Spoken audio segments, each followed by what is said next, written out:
Hi everyone, I'm Mohammed Arbab. I'll be presenting the paper on leveraging vision language models for specialized agricultural tasks.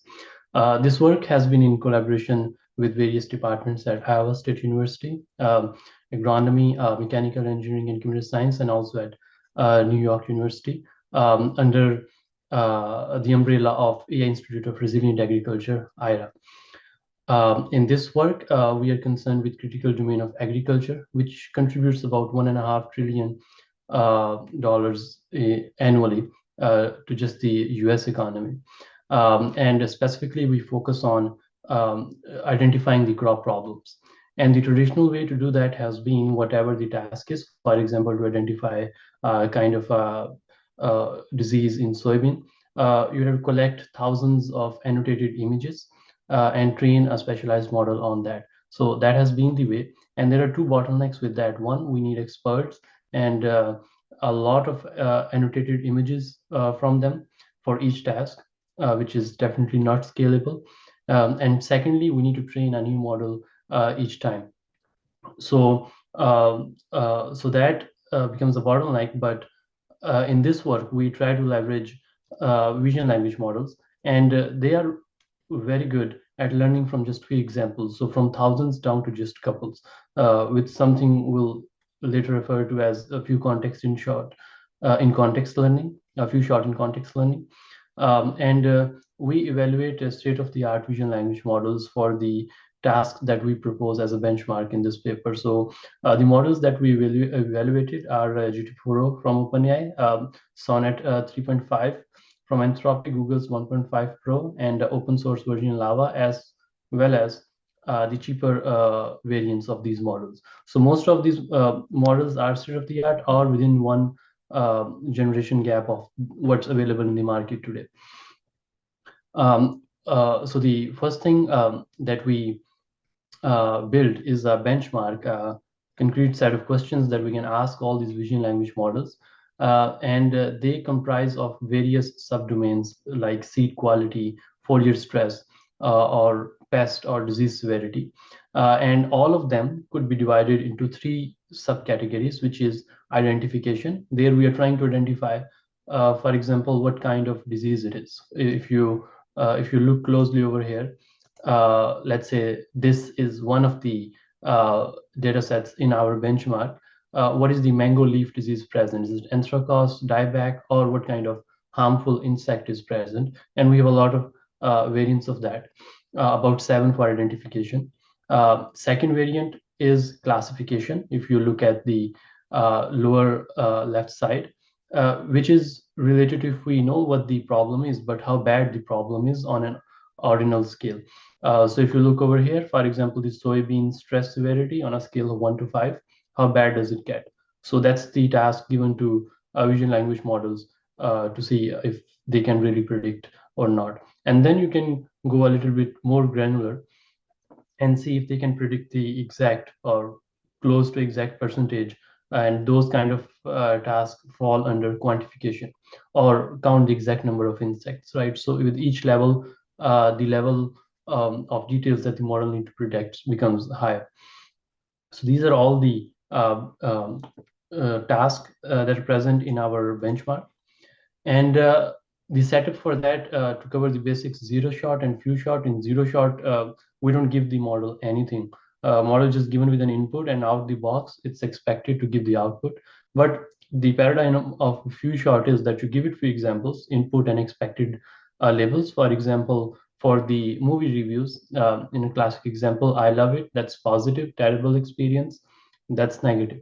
And now you're given the next review, and this is the task of the model to predict if it's a positive sentiment or negative. So this is the setting of a few shot, and that's precisely what happens in a slightly more complicated setting for vision language models for our task.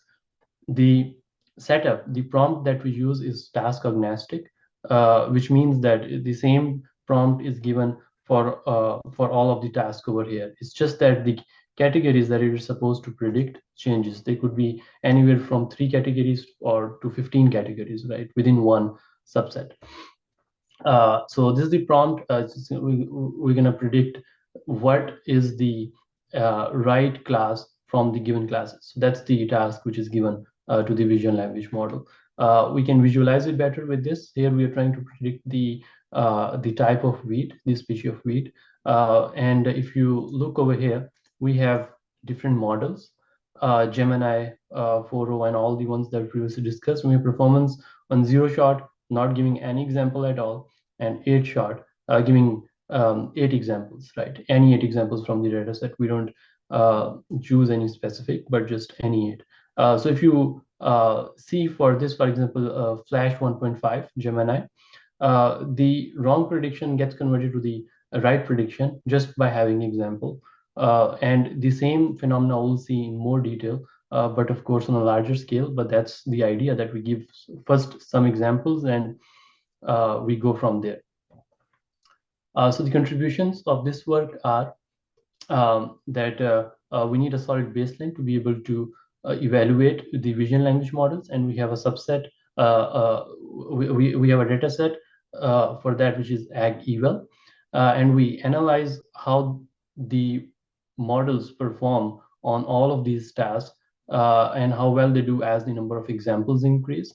And we have compared almost most of the models from the major vendors. And then we also quantify how much of this impact happens in the case where you have good examples versus bad examples, if that's what the factor is.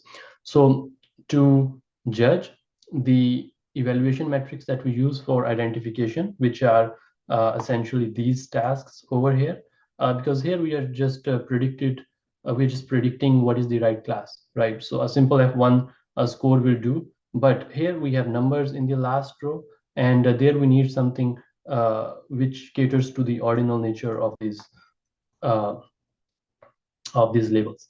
And for that, we have F1 score for identification. For classification quantification, we have normalized mean absolute error.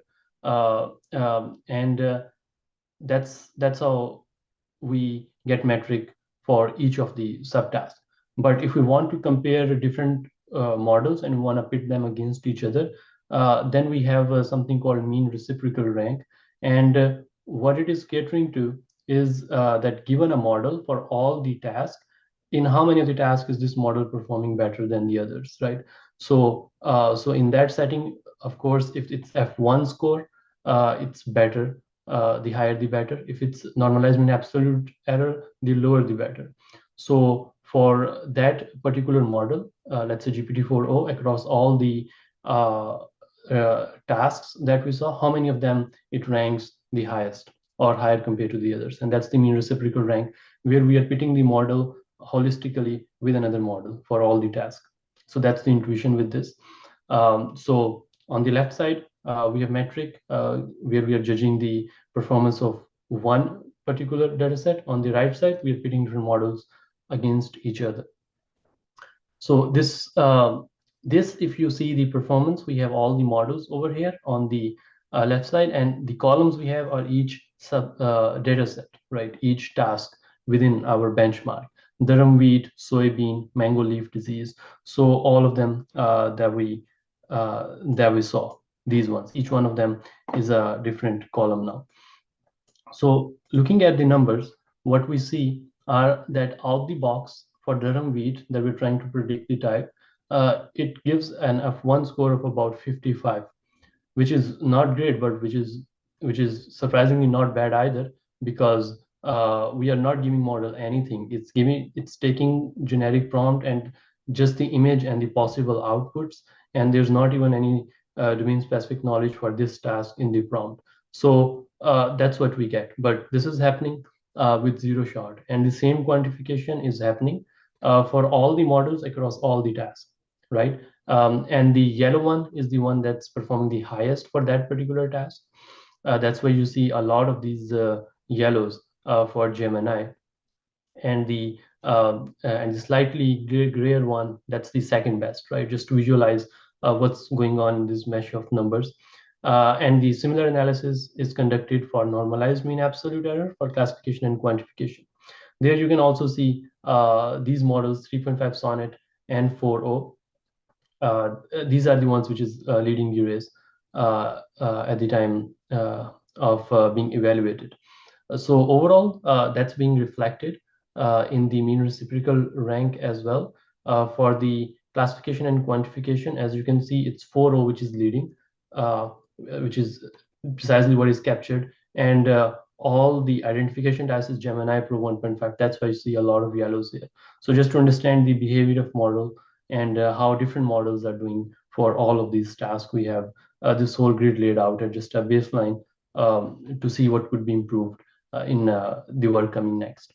So, so just to aid in the visualization, we have these spider plots. The first one for 0 shot, we are not giving any example. 2 shot, where we are picking 2 random shots from the data set, and 8 shot, we are picking 8 examples whenever we are trying to make a prediction, right? The LLM knows 8 examples in its prompt, and now the next one is supposed to predict, much like that movie review.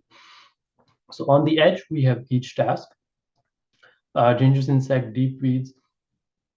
So what you need to understand is that the higher the area, the closer it is to the edge, the more area it is covering and the better it is. So just a bird's eye view of what's going on. So if you observe from moving from left to right, we have 0 shot, we have 2 shot, and we have 8 shot. And the area that's clearly increasing for all the models because each model is represented by a different color. So no matter what, it increases. So what that's telling us is that the model, the examples, even the random ones, they are definitely helping out. But with that being a hit, we want to dig deeper into it, but that's the overall idea. And this is where things start to get interesting. This is the more detailed view of the 8 shots. All the numbers that we saw previously for 0 shot, now they are here for 8 shot. So the same example that we saw for the Durham wheat, which was 55 before for out the box prediction, now the highest it gets is about 95, which is quite acceptable in a lot of tasks and pretty good compared to where we started from. And the only change has been the examples that we have given. Nothing else. There's not been any model being trained or any additional data being annotated. It's just different examples that we picked randomly across all the different classes. And it leads to a pretty reasonable jump in performance. And the same pattern goes on if we average them out. The model which learns the most, that was 4O. So from the input given, the examples, it went all the way from a mean of 46% to all the way to 73 in 8 shot setting. And we stop at 8 shot, but of course, likely the trend is gonna stay put. And the similar trend goes on for classification and quantification. And then we have some nuances about what models performs the better in classification and quantification compared to identification, where the model needs to get a lot more details. But that's the trend which is consistent. And again, we have the mean reciprocal rank representing the exact same trend that we just discussed. So to get more granularity into how the examples are actually affecting, if that is the impact that's leading to the best results, then you can see over here for each task, we have a different plot. On x-axis, we have number of shots. On y-axis, there's F1 score or normalized mean absolute error if it's classification and quantification. So this red shade and green shade, that's classification and quantification. The lower, the better.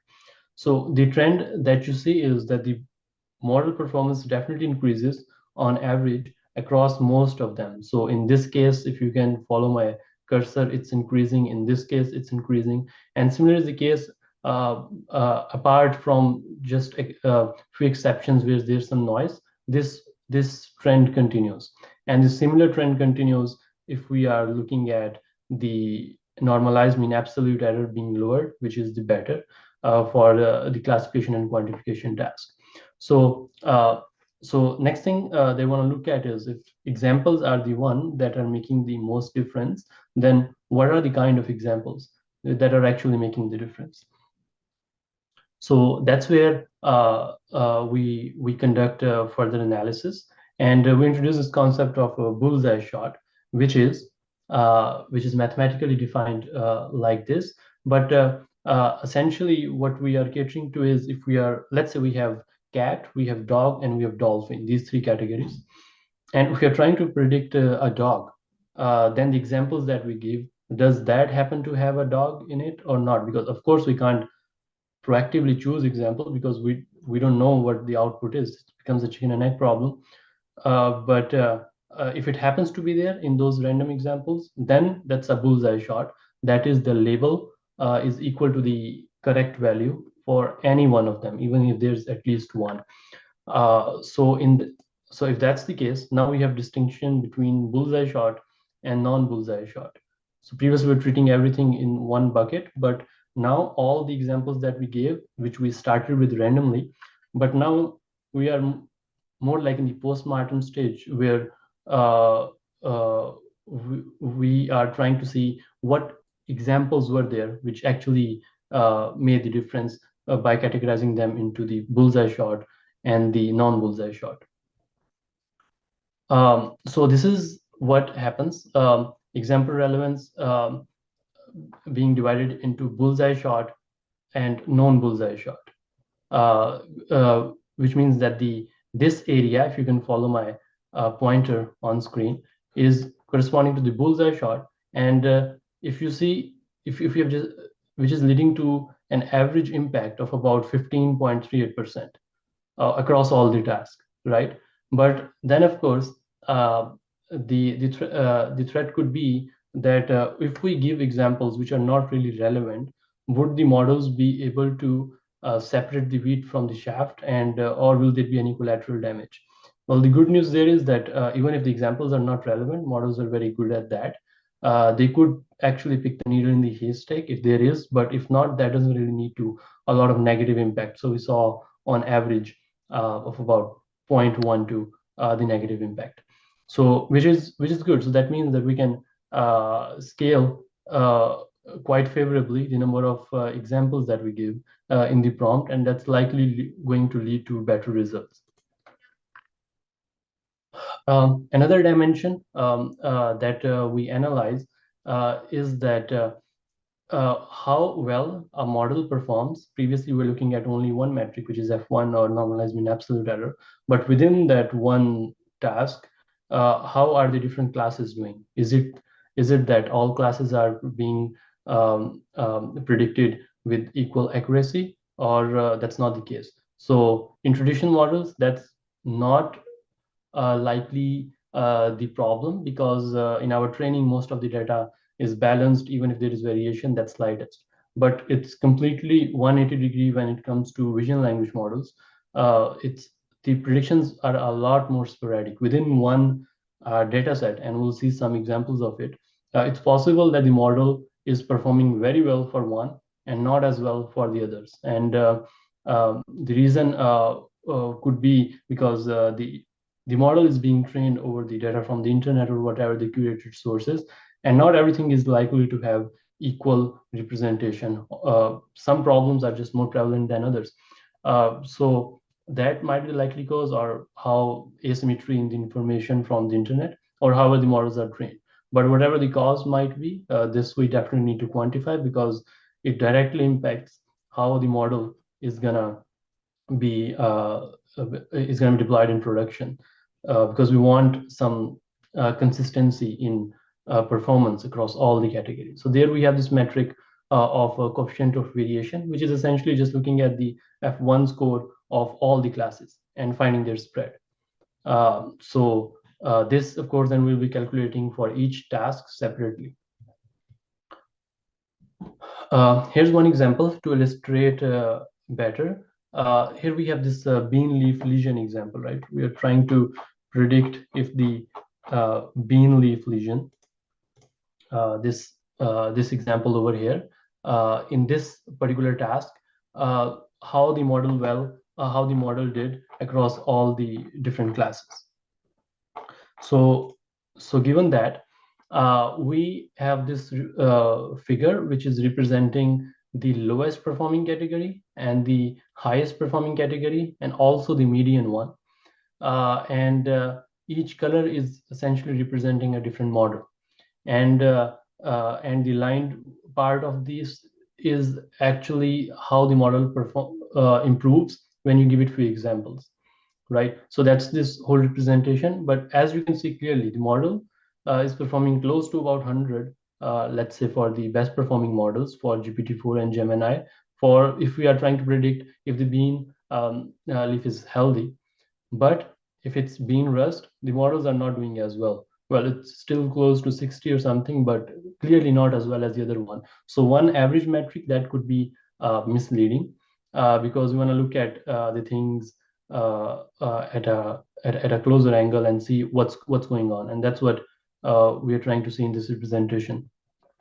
And the quotient variation, the lowest we have is about 26 for 4O, which is the lowest. That's good, and it's the highest for 3 HICO, which is a lightweight model, and it's expected to be highest. And here you could visualize this very thing, where we have the lower the value, the brighter it's going to get, the higher the value, the darker it's going to get, spread across different data sets and then different models, right? So we can see across the whole benchmark how it is performing. So with that being said, we can do the same thing for all the different data sets. We saw for the bean leaf. Here is the representation for dangerous insect data set, for identifying the weeds for mango leaf, and the similar pattern you see that the highest performing category and the lowest performing category, well, there's quite a gap between them, even if it is one particular task. So that makes uh, vision language models uh, uh, slightly more susceptible, because essentially you want to see a stable performance across. But we know what are the points to improve now from the analysis, and that insight could definitely help from there. So the key findings, we have different models, especially 4O, which improved from 46 to about 73% in F1 score for the identification task.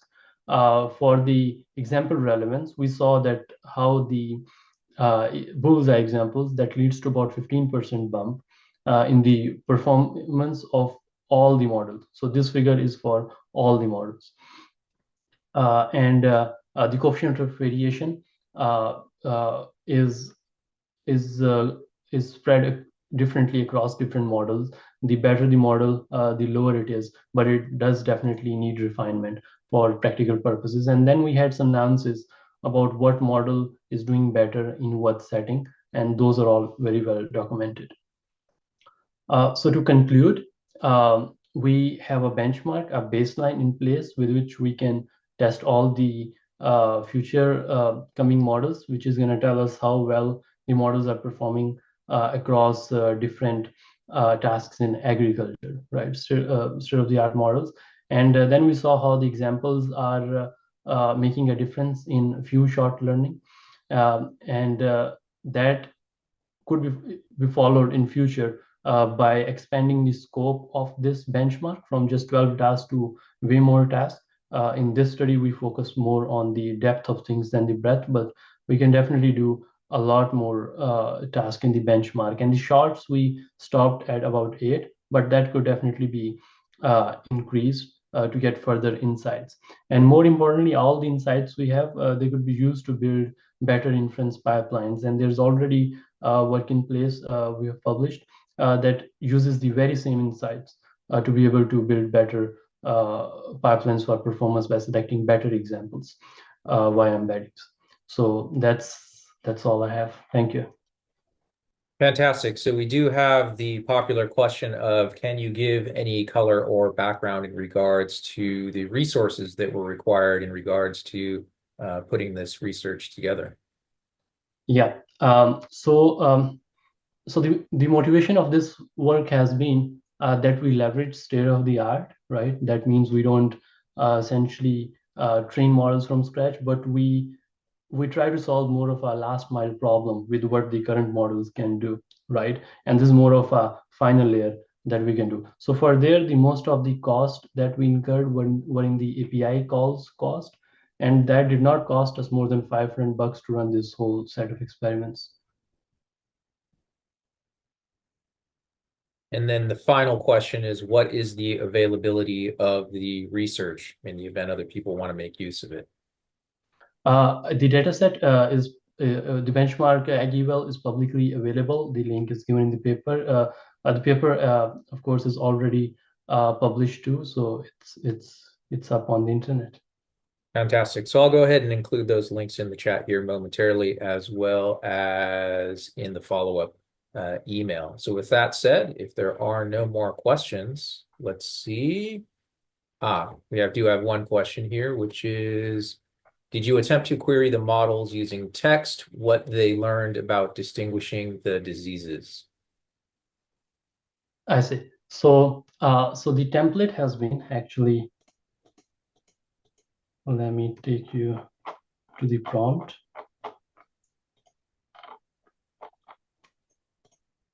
Yeah. So there has not been any follow-up conversations after this particular query, which is only going to predict what the class is, right? And that's where the analysis ends. But it is an interesting dimension if we follow up and see what the reasoning behind it is.